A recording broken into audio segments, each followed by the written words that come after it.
বিসমিল্লাহির রহমানির রহিম। ভাই ও বোনেরা, যে যেখান থেকে আমাকে দেখছেন এবং শুনছেন, আপনাদের সবাইকে আমার সালাম, আসসালামু আলাইকুম। আশা করি আপনারা ভালো আছেন, আমিও ভালো আছি। UK property gossip by Tasmina YouTube চ্যানেলের পক্ষ থেকে জানাই শুভেচ্ছা, সবাইকে ঈদ মোবারক। এখন আপনাদের সাথে গত জুলাই অভ্যুত্থানে আহত, গুলিবিদ্ধ সুজন ভাইয়ের কিছু করুণ কাহিনী, কিছু দুঃখের কথা আপনাদের সাথে শেয়ার করতে চাচ্ছি। এবার আপনারা এই ছবিতে নীল গেঞ্জি পরা যে ব্যক্তিকে দেখতে পাচ্ছেন, এই ভাইটির নাম হচ্ছে সুজন। তিনি গত জুলাই অভ্যুত্থানে 2024-এ পুলিশের গুলিতে গুলিবিদ্ধ হয়ে আহত হয়েছিলেন। এখন পর্যন্তও তিনি ভালো হননি, তিনি খুবই অসুস্থ। ধারণা করা হচ্ছে যে যে কোনো সময়ে তিনি মারাও যেতে পারেন। মানব জমিন পত্রিকাতে এই গুলিবিদ্ধ সুজন ভাইকে নিয়ে একটি রিপোর্ট করা হয়েছে। সেই রিপোর্টটি আমি আপনাদেরকে পড়ে শোনাতে চেষ্টা করছি। 2024 সালের 18ই জুলাই, তখন শিক্ষার্থীদের আন্দোলনে উত্তাল ছিল রাজধানী ঢাকা। ওই আন্দোলন দমাতে মতিঝিল এলাকায় নির্বিচারে শিক্ষার্থীদের ওপর হামলা ও গুলি চালাতে থাকে ফ্যাসিস্ট আওয়ামী লীগ ও অঙ্গ সংগঠনের নেতাকর্মীরা। নিরীহ শিক্ষার্থীদের ওপর এমন নির্মমতা দেখে প্রতিবাদী হয়ে এগিয়ে যান 37 বছর বয়সী যুবক মোহাম্মদ জহিরুল ইসলাম, ডাকনাম সুজন।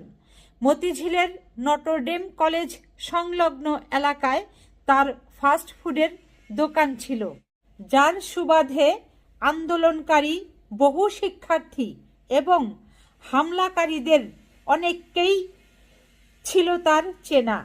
শিক্ষার্থীদের ওপর চলা নির্মমতা মানতে পারেনি এই সুজন। 18ই জুলাই দুপুরের দিকে শিক্ষার্থীদের সঙ্গে গিয়ে আন্দোলনে যোগ দেন তিনি। তবে বিকেলের দিকে তার মেরুদণ্ডের ভেতর ছাত্রলীগের নেতাকর্মীদের করা পিস্তলের গুলি ঢুকে পড়ে। তারপর তাকে উদ্ধার করে ঢাকা মেডিকেল কলেজ হাসপাতালে নেন শিক্ষার্থীরা। তার আগে আবার তাকে লক্ষ্য করে পুলিশও গুলি ছোড়ে। যুবক জহিরুল ইসলাম সুজন ভোলার লালমোহন উপজেলার ধলি গৌরনগর ইউনিয়নের 3 নম্বর ওয়ার্ডের করিমগঞ্জ এলাকার মোহাম্মদ কামাল উদ্দিনের ছেলে। এরপর তাকে ঢাকা মেডিকেল কলেজ হাসপাতালে ভর্তি করে 15 দিন চিকিৎসা দেওয়া হয়। এরপর তাকে সাভার সিআরপি হাসপাতালে রেফার্ড করা হয়।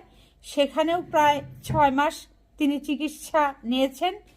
এরপর চিকিৎসকরা জানান যে তার মেরুদণ্ডের ভেতর একটি গুলি ঢুকে রয়েছে, এটি বের করা যাবে না, বের করতে হলে মৃত্যুর শঙ্কা বেশি, যার জন্য চিকিৎসকরা তার গুলিটি বের করেননি। এরপর কিছুটা স্বস্তি অনুভব করায় চিকিৎসকের অনুমতি নিয়ে তিনি বাড়িতে চলে যান। তবে 2 মাসের মাথায় প্রচণ্ড ব্যথা শুরু হয়, অসহনীয় যন্ত্রণা যাকে বলে। তিনি মানব জমিনকে আরও জানান যে তার মেরুদণ্ডের ভেতরে এখনও গুলি থাকায় কোমরের নিচের পুরো অংশ অবশ হয়ে গেছে, যে কারণে তিনি নিজে একা চলাফেরা করতে পারেন না অপরের সাহায্য ছাড়া। এই সুজন তিনি আরও জানান, নিজের অসুস্থতার চেয়ে এখন মহাচিন্তা তার স্ত্রী এবং সন্তানদের জন্য, কারণ তারা মধ্যবিত্ত পরিবার, সম্পদ বলতে কিছুই নেই। তিনি না থাকলে তাদের ভবিষ্যতে কি হবে, অর্থাৎ তার স্ত্রী এবং সন্তানদের কি হবে। গুলিবিদ্ধ আহত এই সুজন ভাইয়ের মোট 3 জন সন্তান, 3 জনই ছেলে সন্তান। তার প্রথম ছেলে সন্তান 8ম শ্রেণীতে পড়ে, মেঝ ছেলে 4র্থ শ্রেণীতে পড়ে, আর ছোট ছেলের বয়স মাত্র 6 মাস। এ বিষয়ে লালমোহন উপজেলা নির্বাহী কর্মকর্তা ইউএনও মোহাম্মদ শাহ আজিজ বলেন, 2024-এর জুলাই আগস্টের আন্দোলনে যারা শহীদ এবং আহত হয়েছেন তাদের জন্য সরকারি যেসব বরাদ্দ এসেছিল তা আমরা পৌঁছে দিয়েছি। এছাড়া পরবর্তীতে এসব ব্যক্তিদের জন্য কোনো বরাদ্দ আসলে তাও সঠিকভাবে পৌঁছে দেওয়া হবে। কথাগুলো ভাই বোনেরা আপনারা শুনলেন, মানে আমি যখন পড়লাম আমার অনেক কষ্ট লেগেছে। আমার মানে এই সমস্ত যখন নিউজগুলো পড়ি দমটা বন্ধ হয়ে আসে, যে কতটা কষ্ট করেছে এই ভাইগুলো, ছাত্র ভাইগুলো কিংবা সাধারণ মানুষগুলো। এদের রক্তের বিনিময়ে এই শেখ হাসিনা বাংলাদেশ ছেড়ে পালাতে মানে বাধ্য হয়েছে। তো যা হোক, আবার স্বাভাবিক অবস্থায় ফিরে এলাম।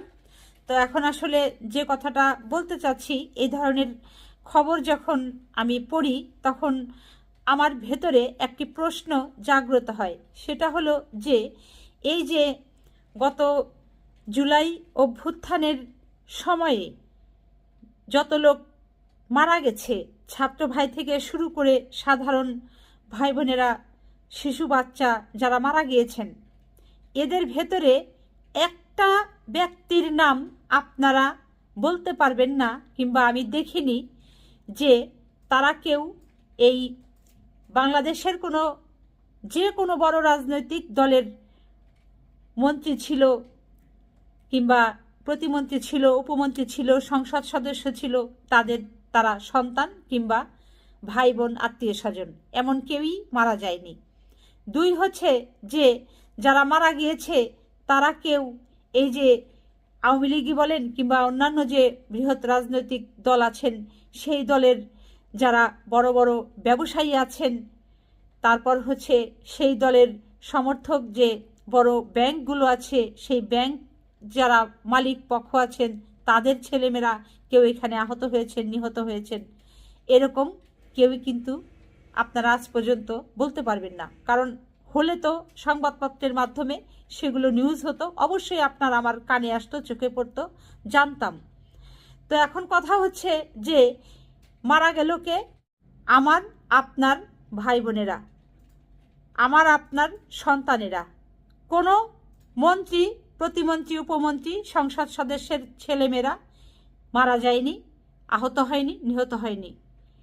কোনো বড় ব্যাংকের যারা মালিক পক্ষ তাদের ছেলেমেয়েরা এখানে মারা যায়নি। কোনো বড় ব্যবসায়ী, ধনী ব্যবসায়ীর ছেলেমেয়েরা এখানে মারা যায়নি, গুলি খায়নি, আহত হয়নি, নিহত হয়নি। হলে তো ওই যে আগেই বললাম খবর তো আমরা জানতামই।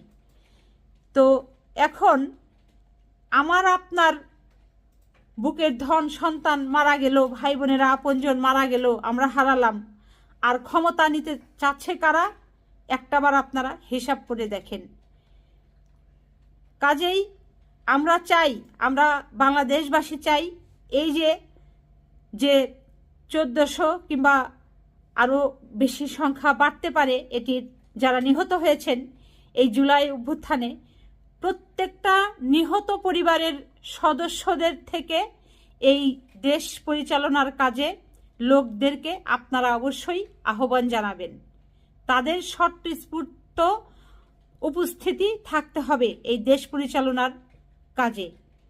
দুই হচ্ছে যারা আহত হয়েছেন ওই সকল আহতদের পরিবারের সদস্যদের থেকে অনেক শিক্ষিত জ্ঞানী লোক আছে, তাদেরকেও আপনারা ইনভাইট করবেন দেশ পরিচালনার কাজে, তাদেরকেও আপনারা সুযোগ দিবেন, তাদেরও এই দেশ পরিচালনার কাজে অংশগ্রহণে আপনারা উদ্বুদ্ধ করবেন।